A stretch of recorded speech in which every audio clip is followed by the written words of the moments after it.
this popular influencer has been allegedly charged with breaking the internet after recent eye-popping content that was released directly on their social media platforms. More on this later.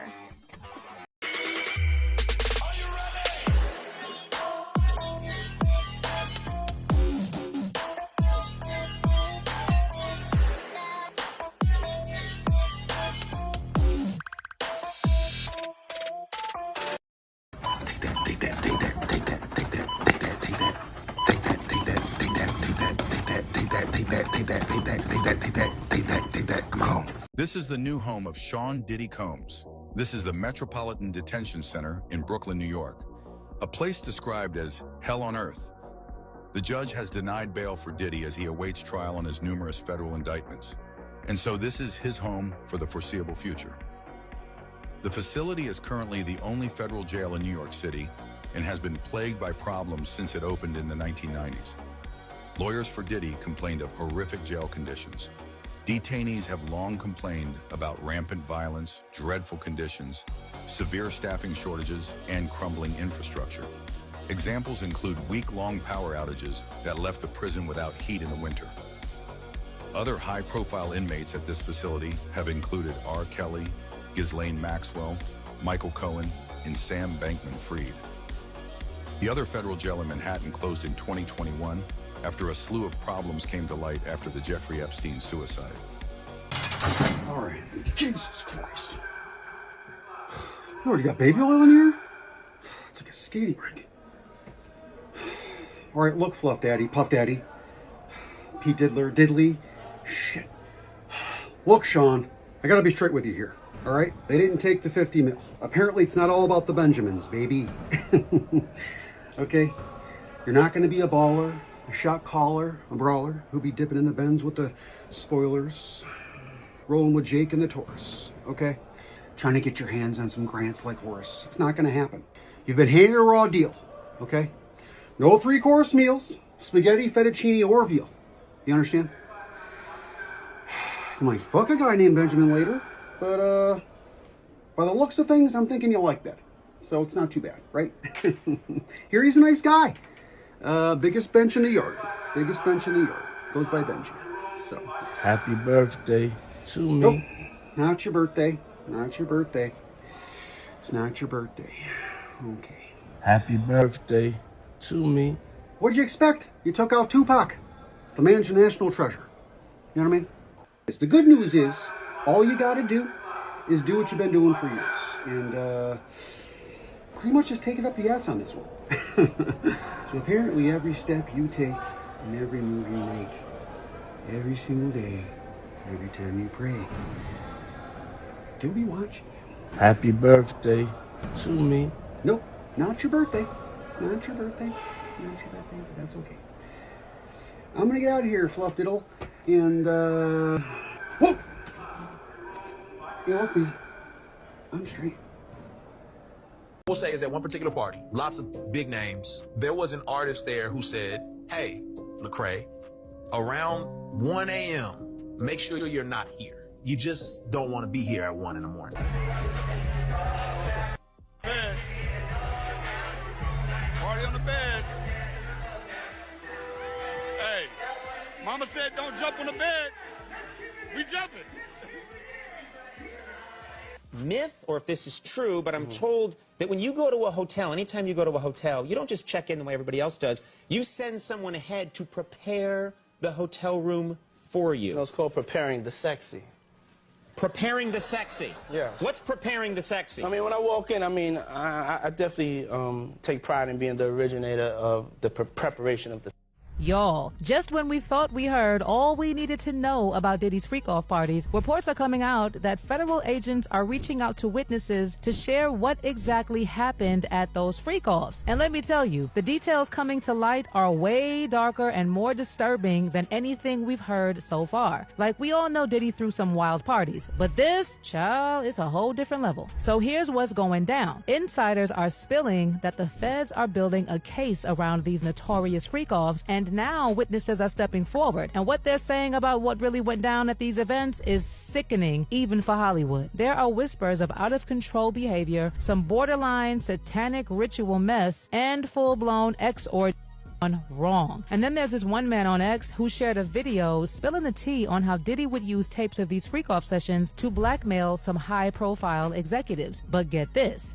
man's whole account was removed from X before people could catch on to what he was trying to say in his video. So clearly, Diddy is just the tip of the iceberg here, and it looks like there are a whole bunch of powerful individuals who were involved in those freak-off sessions. He allegedly threw one of his infamous parties and invited all the top Jewish executives in the industry. But here's where things take a dark turn. Rumor has it he laced their drinks with something that, let's just say, made everyone a little too loose. And before you knew it, the party spiraled into a full-blown But Diddy wasn't there just to party. The tea is that he supposedly recorded everything that went down that night and then used those recordings to start blackmailing these powerful execs. Word on the street is that Diddy got a lot of his early influence and power by holding this footage over these executives' heads, using it as leverage to make some major moves. So anyway, that user on X who posted the video about how Diddy started blackmailing these executives, well, he had his whole account removed by X, and the video has now disappeared from the internet. I really did my best to try to find it, y'all, but they really buried that video. They removed it so quickly that no one was able to do a screen recording. But if it pops up somewhere, I'll make sure to update y'all on that. But even without the video, there have been rumors about Diddy's blackmail parties floating around online for a minute now. There's this independent journalist, Ian Carroll, who shared several videos a few months back about Diddy's rumored blackmail ring. And he alleged that this has been going on in Hollywood for decades. And y'all, this rabbit hole is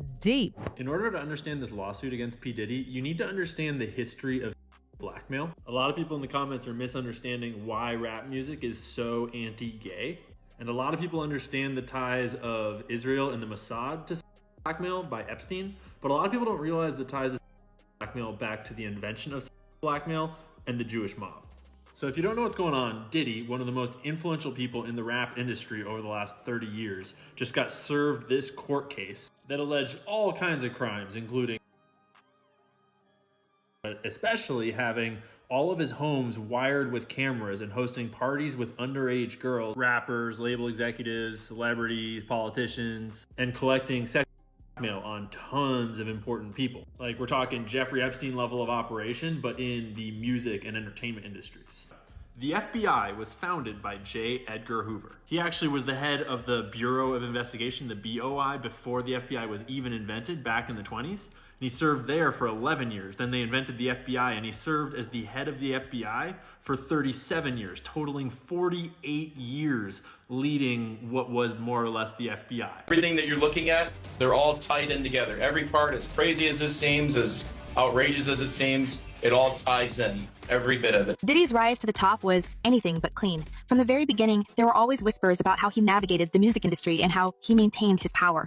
A lot of people believe Diddy didn't just rely on his business acumen or his talent to make it big. He allegedly had something else in his arsenal. Information. That's right. Diddy has long been rumored to keep dirt on the people around him. The kind of information that, if it ever saw the light of day, could bring entire careers crashing down. It's just crazy. Just read. There have been stories floating around for years that Diddy secretly recorded everything that went down at his infamous parties. These weren't just any parties either. These were over-the-top, exclusive gatherings filled with celebrities, top executives, and even some political figures. It was the kind of scene where anything could happen, and often did. It's said that hidden cameras were placed all over his properties, capturing every wild moment without the knowledge of his guests. Just imagine the kind of leverage he could have collected over the years. Celebrities behaving badly, executives caught doing things they'd never want made public. Diddy would had it all on tape. Rumors suggest that Diddy used this footage to ensure his power was never threatened. The idea was simple. As long as he had compromising information on everyone, no one could turn against him. It's been said that Diddy's entire empire was built not just on music, but on manipulation and blackmail. Whether or not these rumors are true, the whispers have persisted. And now with him sitting in prison, there's a fear that all of that dirt could be handed over to the authorities. This is what has many people on edge. If Diddy flips and starts talking, who knows how many high-profile names could be exposed? We're talking about careers ending, reputations destroyed, and even legal consequences for those caught up in whatever Diddy's been sitting on all these years.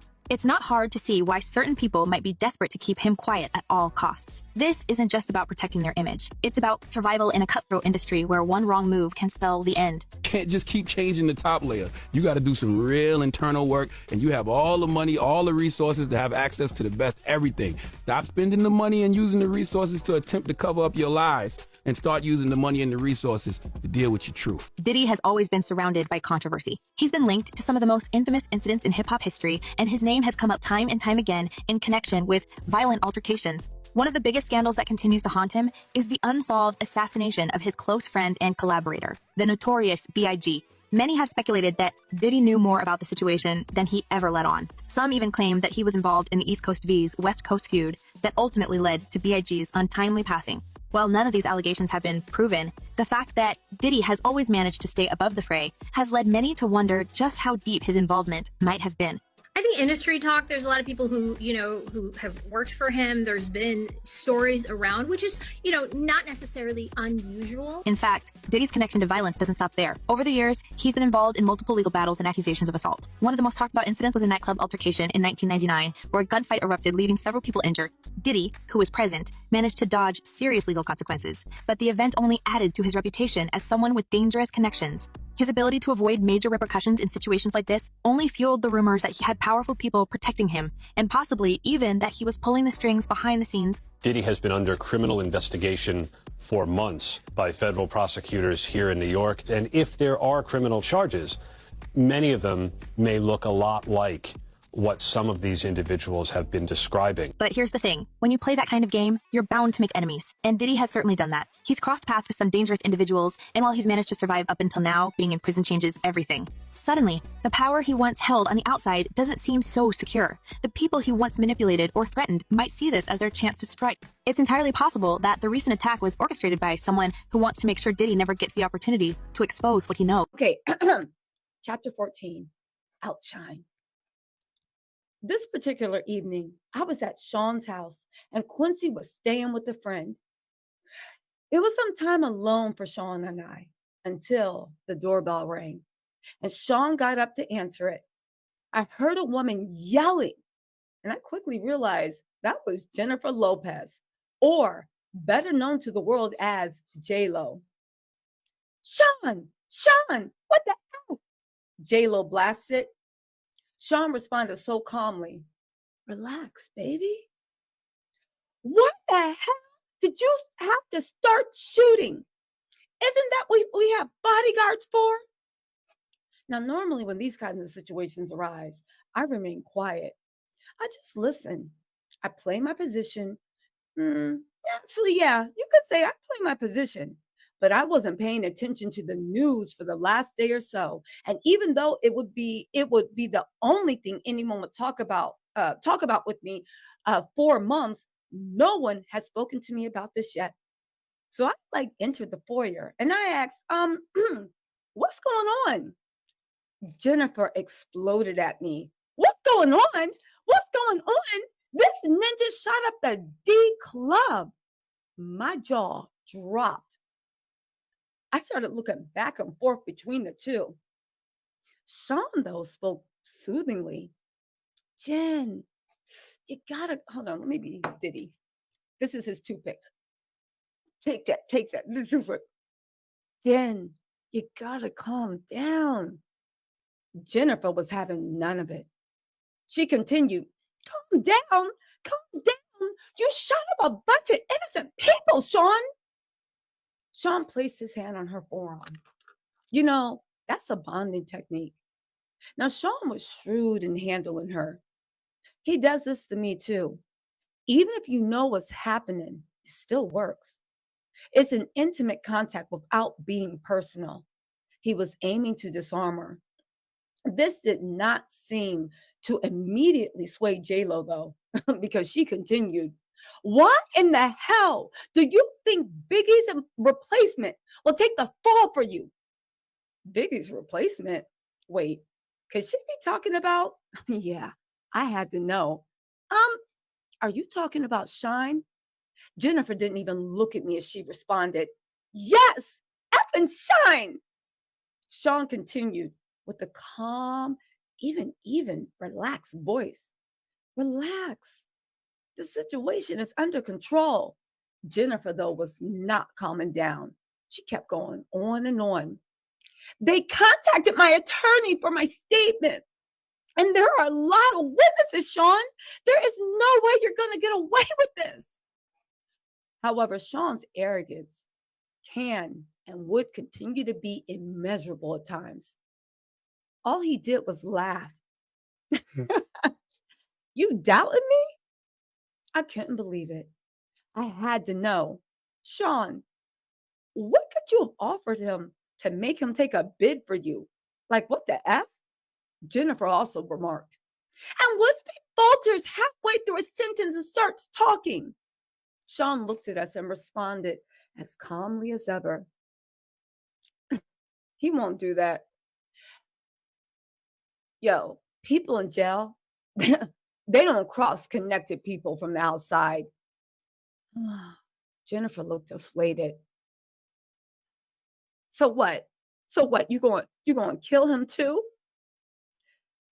How much does she know? Look, I'm not going to threaten anyone. Sean is smart and loyal. He knows how it works. And when he gets out, he'll be well taken care of. Jennifer kept going. She spoke defiantly. Sean, they want to question me. I am not perjuring myself. I'm not going to jail over this. Now, Sean seems so in control, y'all. I admired him for it at this point, but my spirit was broken. I felt so bad for Jennifer. She catches one bad break after another. And this was a really bad break. But Sean spoke with that confidence. Relax. Come in. Have a drink. Yo, have your lawyers call mine. You'll never see the witness stand. I promise. Jennifer didn't look too sure. She asked him, how can you possibly know that? Sean smiled as he replied, yo, between Shine's confession and the witnesses that gave their accounts, the cops won't need much else. The statement from your lawyer, that's going to be fine. Jennifer's next concern popped up just as quickly. My attorney? Sean, he's good, but he won't do this. Beaming with that confidence, the way only a man with his net worth can, Sean responded, sure he will. Jennifer shook her head defiantly. Sean, you don't know him. Sean's unbreakable confidence was ruling the day. Jennifer was giving in as he told her with a smile, I got this. Sean, are you sure? Sean gave her a wink. Yo, my attorneys handle situations. Give him a number 2. Jennifer seemed leery, and she finally asked, you're not going to threaten my attorney, are you? Sean laughed. No, of course not. Money talks, baby. He turned to me and said, yo, take her inside and pour her a drink. I had questions of my own. But Sean, you were going to make Shine the label's go-to man? What are you going to do now? Sean looked disappointed, and he responded, yo, he had the voice, but his flow, well, artists with his talent, yo, they a dime a dozen. Looking at Jen, he continued, he's not a once-in-a-lifetime find like Jennifer Lopez. Now Sean was throwing on that charm. Despite the situation, Jennifer started blushing. Diddy continued, let's grab that drink. Let me handle this attorney situation. Relax. Don't worry. We left the foyer and went to have a seat in the living room. He tried to make a threesome happen that night, but it didn't work out. At least, not that day. Y'all, this was chapter 14 from Kim Porter's book, okay? Now, why is this important? If you guys know, J-Lo, Diddy, Shine, nightclub, you know they shot someone. That woman that they shot, her name is Natanya Rubin, okay? Her name is Natanya Rubin. Natanya Rubin has long said that she knew that Diddy was, in fact, the person that shot her in the face with the bang bang, ba ba ba ba ba ba ba. She said she has been stalked, threatened. She actually ended up getting a multi-million-dollar settlement, the streets are saying, from Diddy.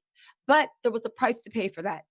Every penny she got, she felt like her tires were slashed. She was stalked. She was harassed.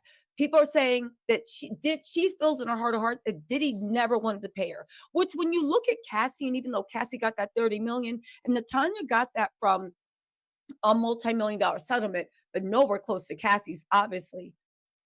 You got to think, what would Cassie have been going through if she hadn't made that criminal complaint, if she hadn't done what she needed to do to not just protect her, but to protect everyone, right?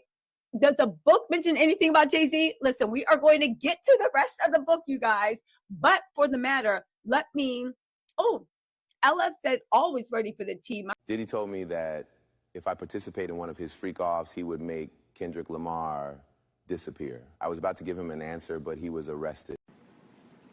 Why do you think we haven't heard from anyone until now?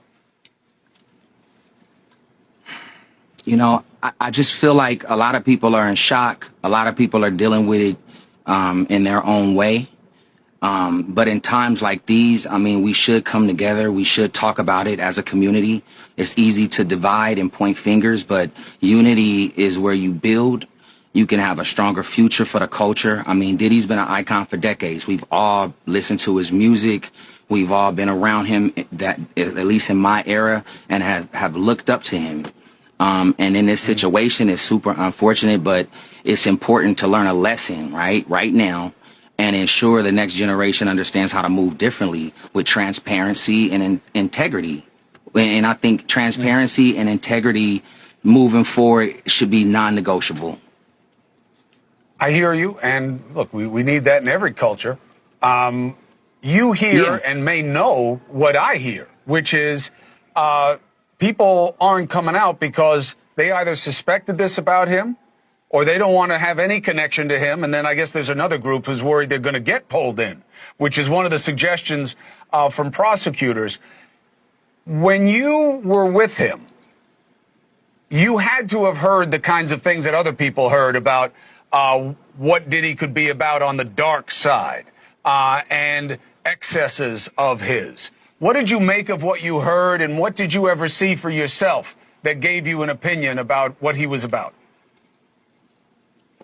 Well, for myself, and I think a lot of other people in this industry, I mean, it's all a shock because, you know, we've never seen the stuff that's being said and the stuff that people are finding out. Like, I've never been in rooms that people are talking about, and I never knew they existed. And a lot of people in the industry can agree with me on that sense. Like, you all wanted to go and have a good time at a Diddy party, you know, and you wanted to be inspired. You wanted to go out and have a good time. And then you wanted to go the next day to work, and you wanted to work hard in this good vibe, you know. And so to see where we are now, I just think everybody is still trying to digest it and still trying to understand it. And even though, you know, there's still allegations and it's not anything that's just factual yet, but it's hurtful and it's confusing to a lot of people. I mean, we all grew up, you know, listening to Puff and Bad Boy, and they represented success and resilience, but it comes with responsibility. And when people fall, right now, we just need to use it as a moment to reflect, not to criticize, but find a better way to move forward as leaders, individuals, in this culture that we're in right now.